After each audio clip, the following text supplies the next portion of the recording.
the things done in his body, according to that he hath done, whether it be good or bad. Knowing therefore the terror of the Lord. Now he's writing to Christians. This terror of the Lord is directed not to the lost to warn them about hell, but it's written to the saved to warn them about how they're living and what they're doing and the things that was done in their body. We persuade men. For we are made manifest unto God, and I trust also are made manifest in your conscience.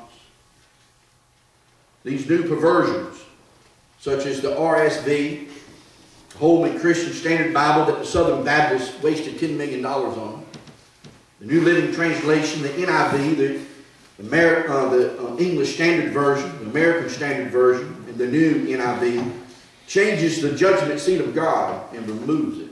Makes it the judgment seat of, changes it to the judgment seat of God. I'm sorry, I'm trying to get it right. Takes out Christ and changes it to God. You say, what's the big deal there? Because it's taken out the deity of Christ. The deity of Christ is very important. Amen. Amen.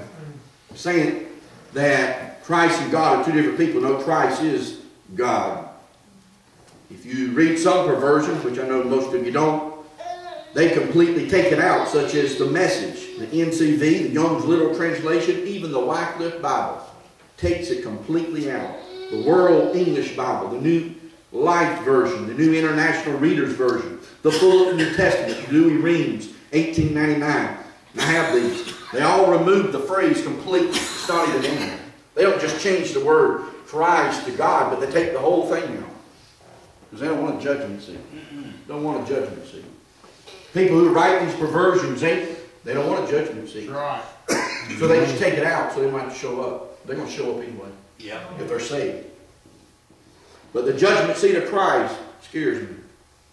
Scares me because I don't have to give an account of what I do, those that I tell, those I don't tell, the works I do in my flesh and works I don't do, those that I knock on their door and those I don't, the times when God tells me to go somewhere and do something or volunteer for something in the house of God or in the church.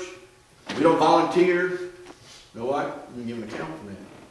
You know, preacher preached Wednesday night. We wasn't here because I was off preaching down in South Carolina. As soon as I got home at 12:15, no, boy, I popped that video in. I watched the whole sermon. Sit up at 2 o'clock watching it. We persuade men. We persuade men. Is that what you're doing? Persuading men? It terrifies me. And fifth, last place. Not only my Damascus road and Calvary and hell and the judgment seat of Christ, but the great white throne judgment. Turn over to Revelation chapter 20. Revelation chapter 20.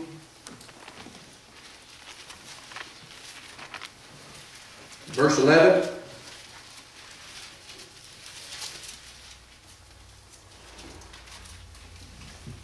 And it says, and I saw a great white throne, him that sat on it. And we all know who that is. That's God Almighty. From whose face the earth and the heavens fled away. Now listen to that. From whose face, just turning his face, the earth and the heavens fled away. You remember, just a thought. You remember when Peter denied the Lord 3 times in the cock room? Mm-hmm. Remember Jesus turned and looked at him? Yep. He just looked at him. He didn't say anything. He just looked at him. Yep. And Peter ran out and wept bitterly. Imagine how God's going to stand there that day. And he's going to look. And it says, from whose face the earth and the heaven fled away. And there was found, no place found, was found no place for them. You know, I used to believe, because I've always been a fundamentalist, that only the lost would appear here. But I have a different opinion of that now. I believe the saved and the lost will be here. Amen. I did some reading and studying. And yes, it's Peter Butler. Did some studying. I was reading. I'm sorry, it's his brother. I'm sorry.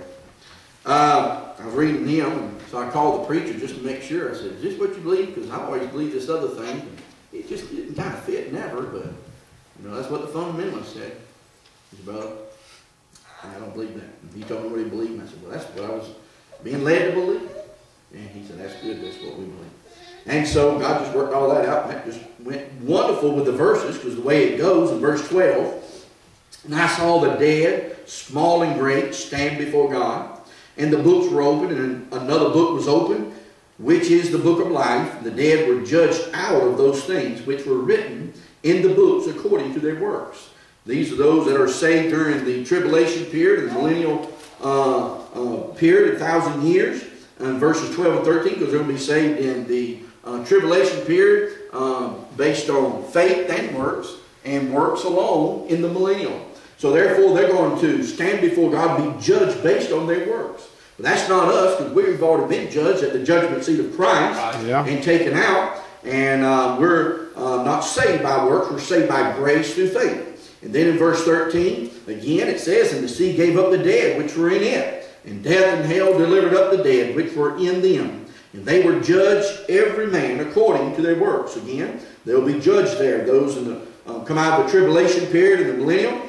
But then it says here, and death and hell were cast into the lake of fire.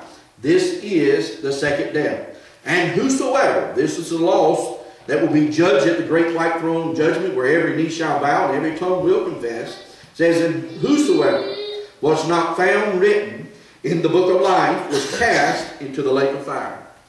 You know what? This is scary to me, and it motivates me. Because William's going to be standing there that day. I'm not going to be judged that day, but I'm going to be standing across, I believe, and I'm going to see William. William's going to be standing over there. He's been in hell, I don't know how many years now, since about 83. What's that? 17, 18, 19 years, something like that, 20 years, something like that. He's been burned in hell. But he's going to stand there that day, and he's going to see me. And I believe that he's going to look at me. I don't know if he'll be able to talk to me, but I believe if he is, and if he's able to, and God gives him permission, that he's going to say, why didn't you tell me? Why did you wait another day?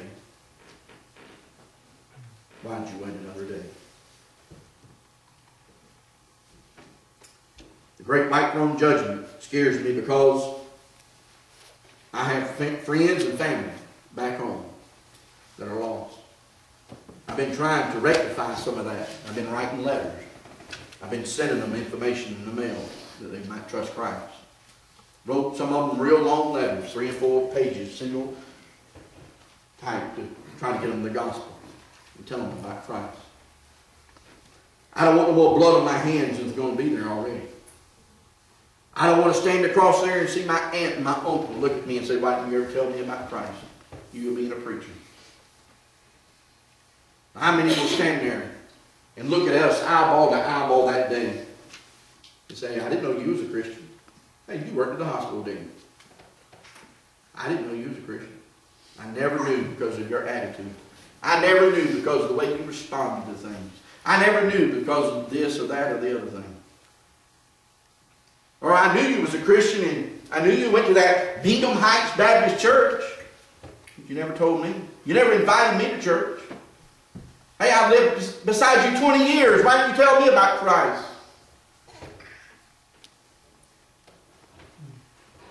No, the Bible says that our tears will not be wiped away till chapter 21, verse 4. It says, and God shall wipe away all tears from their eyes. And there shall be no more death, neither sorrow, nor crying, neither shall there be any more pain. For the former things are passed away. I think it's really good that God's going to do that, because I don't know if, could we really enjoy heaven if we knew our mom was in heaven? That would be hard. And boy, I'm up here having a great time, but my mom's burning in hell because I didn't tell her about Christ. So God's going to wipe away all of our tears and all of our crying and all of our sorrow. In Romans chapter 14, verse 11, it says, for it is written, as I live, saith